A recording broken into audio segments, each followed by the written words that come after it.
I hope you guys are comfortable because this story is kind of long.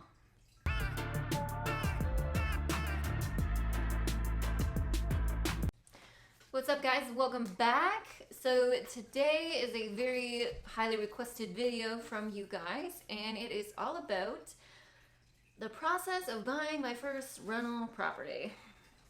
And yes, I have notes. I have 3 pages of notes because this story is all over the place. For some obvious reasons and for some not so obvious reasons. But let me just preface this whole thing by saying I did not go into this blind.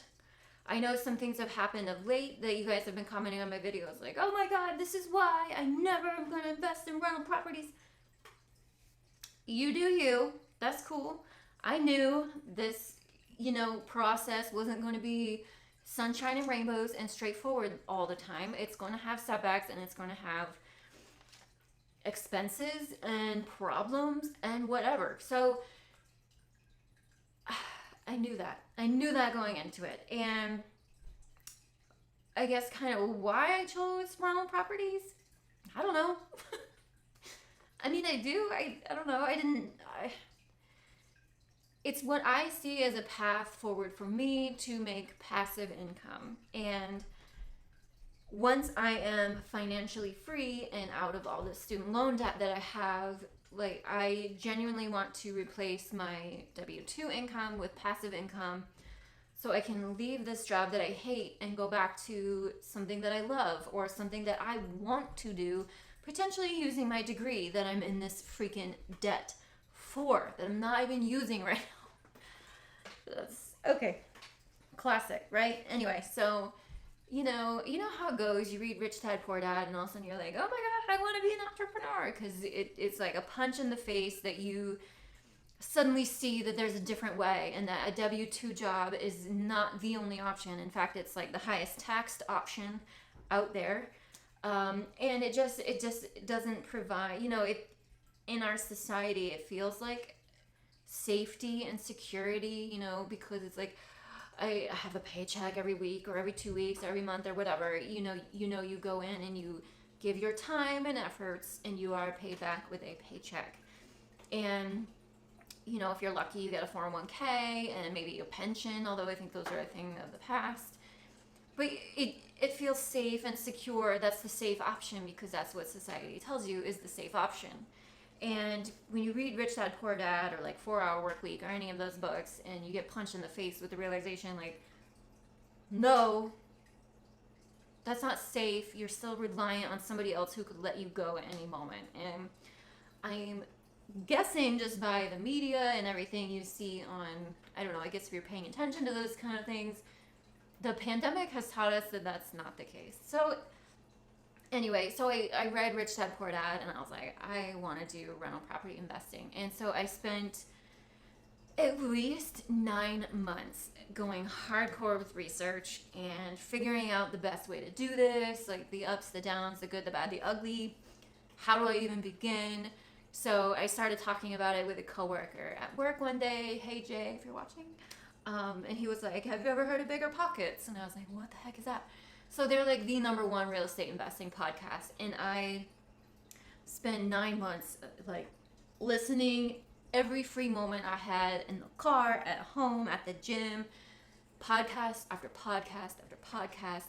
So it's just story after story after story of all these people that have gone through this process, all the things that they've run into, all of their struggles, and how it has changed their life. And so, like I said, I did not go into this blind. I went in knowing the risks. I went in knowing the reward. So it's just the path that I chose. I'm not saying it's the path for everybody.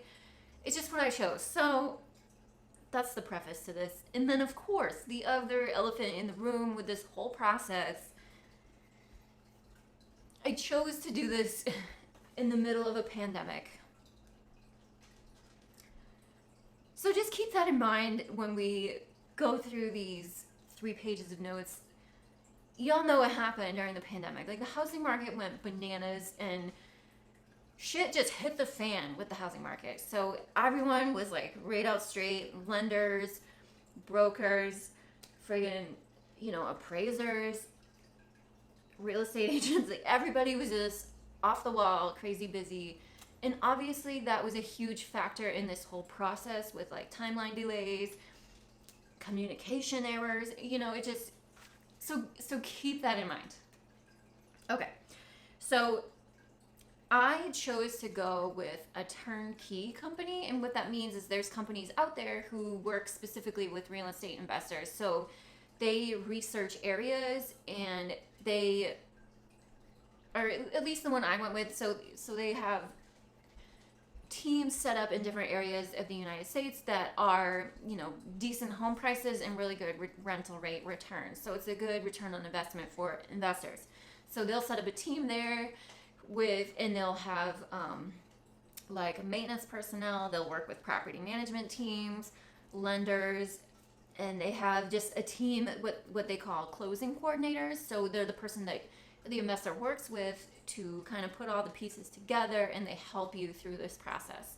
Since obviously, for the most part, you're not living where you're buying this property, because, so for me, for example, here in coastal New Hampshire, it is stupid expensive to buy a home. So I invested in the Midwest, in Kansas City to be specifically. So the team I was working with is in Kansas City. So, okay. And I apologize, I have to read from this because the story's so convoluted, and I have to look down and read. So I don't want to miss anything important for you guys to get a real life picture of this whole process. So let's jump back about a year ago to the end of August 2020. I was on this company's website, who was a suggestion of Bigger Pockets. I trusted the Bigger Pockets community. So they recommended this turnkey company that I went with, and that company is Rent to Retirement.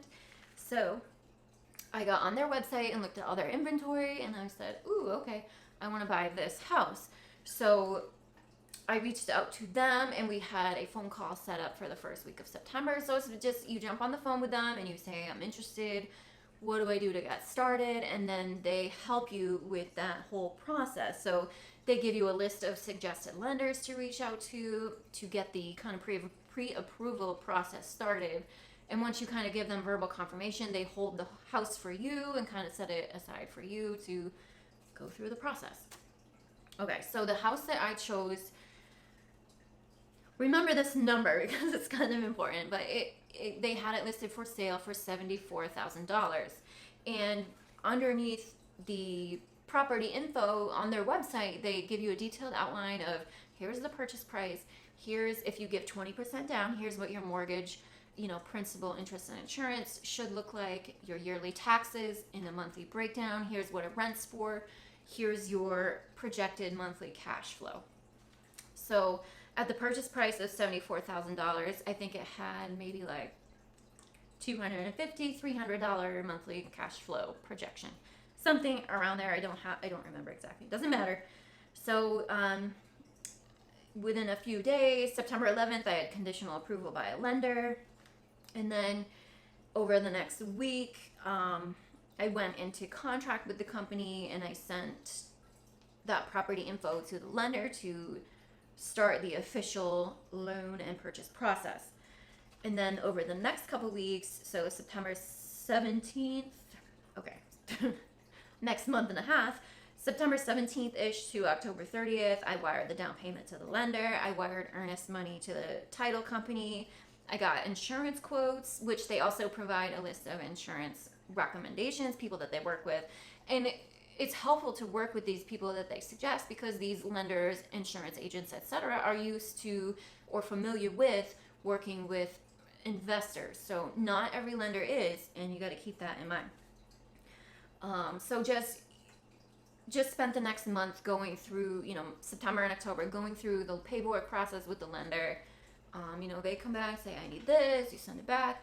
And of course, there is a timeline delay, because the major holdup on my process was the appraiser. Because, like I said, the real estate market was bananas, and getting an appraiser scheduled, nailed down, available was just stupid. So the lender was working on getting the appraisal scheduled and starting the title processing, whatnot.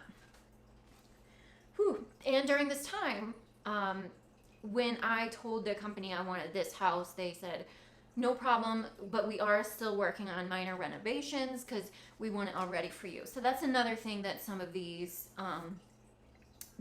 turnkey companies do, is they do they buy shit houses and then they renovate them and then sell them to investors. So they're already renovated, painted, looking nice, fresh, lawn care, ready to go.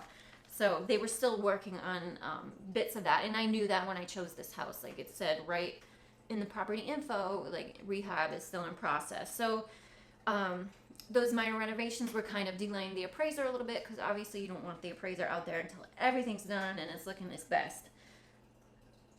Anyway, so they were finishing up renovations, and then finally December 1st, I received appraisal number 1, and it appraised at $58,000. So the turnkey company was like, ooh, that's real low. Like, we don't feel good about that. So they filed an appraisal appeal, but they also continued with their minor renovations. And the lender did not want to do a second appraisal. So they rejected the appeal. So mid-December, Rent to Retirement said to me, hey, like, the lender's not going to play ball. Why don't you reapply with this other lender? So I was like, okay, starting from square one again. But, luckily you already have all your paperwork together and start that process. It's all good, So back and forth with new paperwork and underwriting, that went from like mid-December to mid-January. At this point, January 22nd, received second appraisal. So this is from the new lender, $43,000. So then I was like, what do we do here? So we negotiated with the seller, and I agreed to pay the original appraisal price of $58,000. So that's significantly less than the $74,000 I originally was happy to pay for this property. But even still, the Rent to Retirement requested a second appraisal from the second lender, just because they were like, that's even worse. This is crazy. Like, we know the house is worth more than that. February 22nd. So 1 month later, received an updated appraisal, still for $43,000. So he didn't budge on the price whatsoever. And then there was some weirdness. Later it came out that my closing coordinator got the vibe that the appraiser somehow knew the tenant. I don't know, there's some weird shit going on. Who knows? Whatever. Delayed the process even further. March 1st, I received another update on their appraisal, still $43,000. So just throughout the next couple weeks, it was more dragged out communication between the appraiser and my closing coordinator. Again, the appraiser was making odd comments about that. She got the feeling that he knew the tenant. I don't know. It's some weird shit, man. Anyway, March 15th, we are 6 months into this process at this point, and I just said, look, I don't know what's happening. Like, I'm frustrated because I was starting to not get the best communication from my closing coordinator. The appraiser's calling me, freaking out, like, I can't get a hold of this contact person to get into the property. What's going on? And I'm like, dude, I'm in New Hampshire. I don't know what to tell you, because it was my closing coordinator who was supposed to be the contact person going to the property to meet the appraiser, to let them in the house if needed, whatever. And she was being sketchy with communication with me.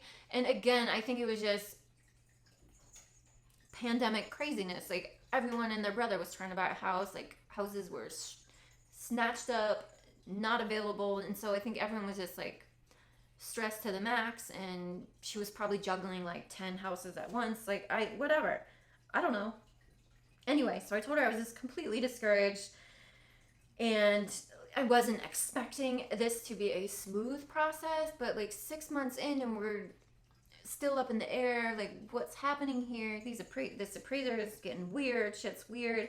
Like, I'm sick of stressing out about it. So my closing coordinator had a conversation with the seller, and they agreed to bring it down to $50,000. And I was like, cool, that's great and all, but can we just like wrap this shit up? Because it's getting ridiculous. It's okay. March 31st. My closing coordinator updates me that we're still waiting on a final appraisal because the guy had just still not been back to the house. He wanted to do a final visit, but then the tenant suddenly claimed that they got COVID, so the appraiser didn't want to go anywhere near it, thus dragging this out even further. April 9th. Got the clear to close. Whatever that means. Cool. April 10th. I'm informed that the tenant has stopped paying rent. So obviously he didn't pay for April. If he didn't pay for March before that, I have no idea. But April 10th, the day after we got the clear to close, I'm told he hadn't paid rent. Stopped paying rent somewhere along the way. So then April 10th through April 23rd, those couple weeks, the eviction process is started. The seller and property management team told the tenant, if you just leave quietly, leave everything in good order, leave the keys, we will not come after you for back rent. Like, we'll just wipe the slate clean if you just agree to leave. Nope. Anyway, the seller and I negotiate another $5,000 off the cost just because of this new information that the tenant stopped paying rent. He didn't want to leave. He was being stubborn. And now we were going to have to go through formal eviction process. So they took another $5,000 off the price, bringing her down to $45,000. So here, when I reference in my other videos that I was compensated in the price for this tenant situation that I'm walking into, that's what I'm talking about. $5,000 off just because they knew I was going to have to go through this eviction process and it was probably going to be ugly. So keep that in mind. We missed another closing deadline. Shocker. We missed about 10 at this point. April 24th. The notary comes to my house with the closing documents and I sign on the line. Close. Done. Boop, boop, boop. Hallelujah. Whatever. April 26th, I have an introductory phone call with the property management team, and they give me an update on the eviction process.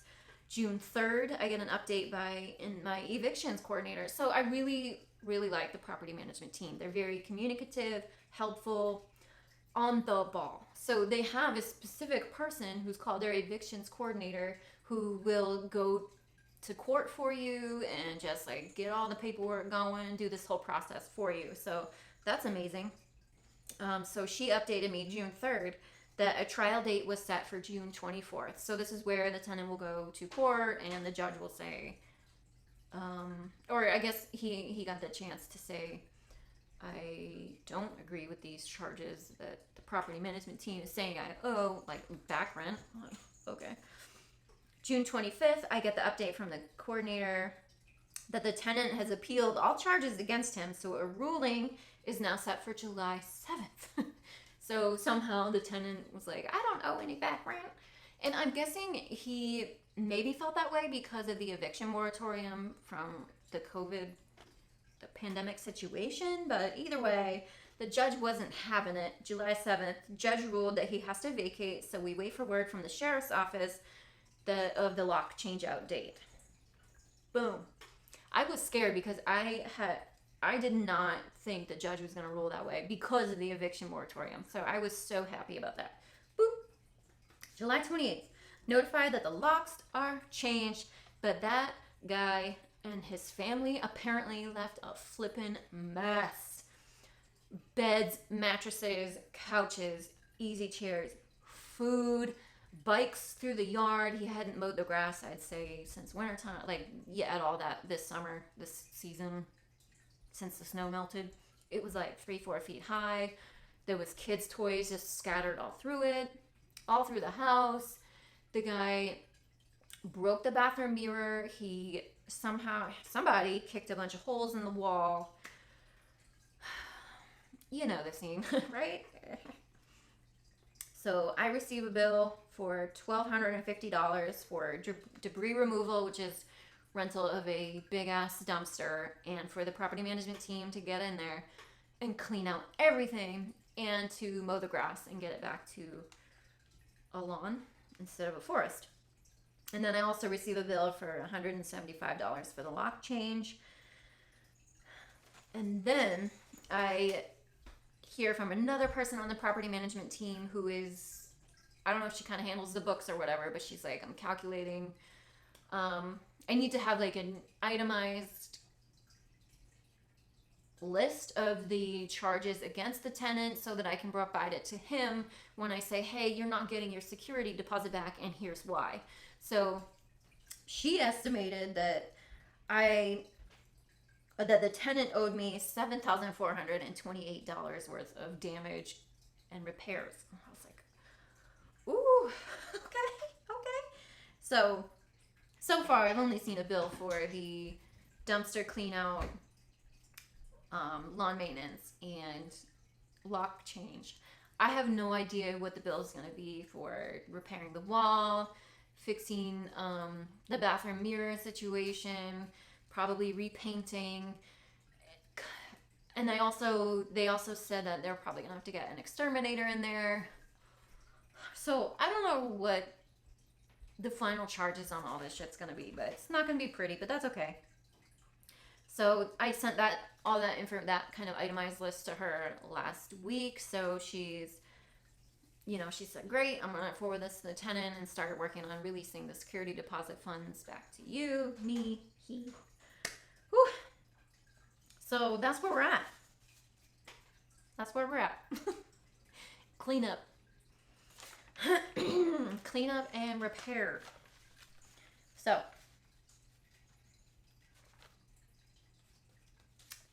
I guess it wasn't as shitty of a process as I kind of thought, but it just, when I was like going back through emails, texts, paperwork to gather all of this information, it was just like, whoo, damn. So let's go to overall thoughts. As you recall, I looked at this property and I said, I want this one, and I will happily pay $74,000 because she's going to cash flow for me at $74,000. If you remember, after all that shit said and done, I bought the house for $45,000. Worth it? Fuck yeah. Yes. Am I dealing with a headache now? Yes. Is it a very expensive headache? Yes. Is it going to be worth it in the end? Hell yes. So just to give you an idea of numbers, my mortgage, so principal, interest, taxes, everything rolled into the mortgage every month is $206 and change. She rents for $725. I'll let you do the math on that, but that's some pretty solid cash flow. Am I taking a hit now with having to clean up, damage repair, I closed at the end of April, so I missed June, July, August rent, probably gonna miss September, maybe October rent. Am I okay with that? Absolutely. That's amazing cash flow on a little 2-bed, 1-bath home. That's awesome. I think that's fantastic. So for my first property, I really feel like I came out on top, and like this whole, just about a year long, and it will be probably more than a year by the time everything's cleaned up, repaired, and a new tenant in place. Definitely going to be over a year-long process of me acquiring this property. But worth it? Yes, it will be. That's a solid amount of cash flow. And as I've been saying, the purpose of me buying rental properties is to replace my income. I make 6 figures right now, but I don't need that much. Do not need that much. Like right now, before all these charges from the tenant, I'm putting about 60% of my income towards increasing my net worth, whether that's paying off debt, emergency fund, saving, investing, whatever. That's solid. That is solid. If I can continue to do that for the next 4 years, because y'all know 2025 is my goal to say bye. So, and if I continue buying rental properties, like, I can live off so much less money. I don't know if that train of thought that I've had in the last couple minutes was straightforward, but I hope you get what I'm saying, what I'm getting at here. I make a lot right now, but that's because I have a lot of debt, and a lot of my income is going towards my debt. I can live off far less than what I'm living off right now, especially if I don't have to live in this area.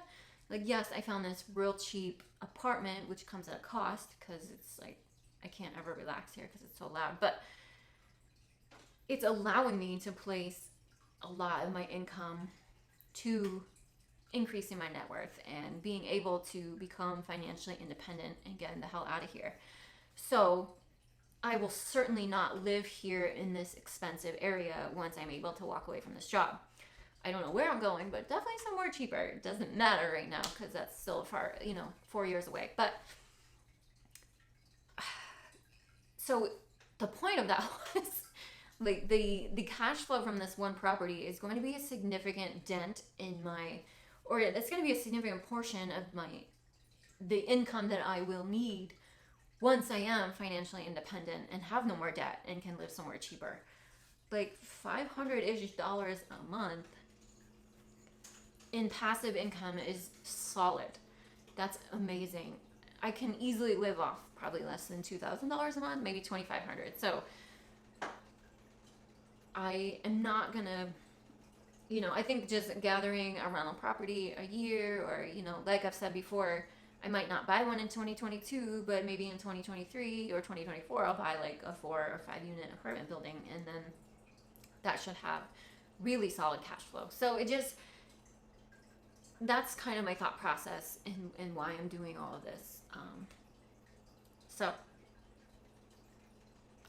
would it be worth it for you? I don't know. That's something you would have to answer for yourself. But yes, this process has sucked. But I also, now that I'm on this end of it, sort of, looking back, it's like, if I had to deal with all that, bring it on. Whatever comes. Like, this process was not smooth and it wasn't pretty, but in the end, I think definitely the price and now the cash flow will work out for me pretty well. So as long as we can keep a solid tenant in there going forward, I have no doubt that this house is absolutely going to be worth it for me. So I keep hitting my banana. Sorry. Yeah, I don't know. Don't buy shit during a pandemic. I mean, hopefully it'll be over someday, but whatever. It was an awesome learning experience. Super steep learning curve, but it wasn't that bad. I would totally do it again. So I would absolutely work with the same turnkey company again. And yeah, I would absolutely consider investing in the Midwest again, or wherever, they work in many different places in the country. So whatever house I see next, stay tuned, because I'm going to share the process. So I've had fun with it. I'm glad it's coming to a close sometime soon. But all in all, you just got to get through the shit sometimes. So I hope you guys enjoyed this video. I hope it made sense. I hope it was kind of, when I've alluded to bits and pieces of this process, I hope it all kind of makes more sense now. And I hope you understand where I'm coming from. And for everyone that's like, oh my gosh, I would never invest in rental properties because the shit you're dealing with, like, you can't just look at the moment that you're in. You got to think of the big picture. So, big picture. It's going to be great. So anyway, hi Pepe. So that's all I've got for today. Again, I'd love it if you subscribe, if you want to join my debt-free journey from $250,000 in debt to the positive someday, one of these days.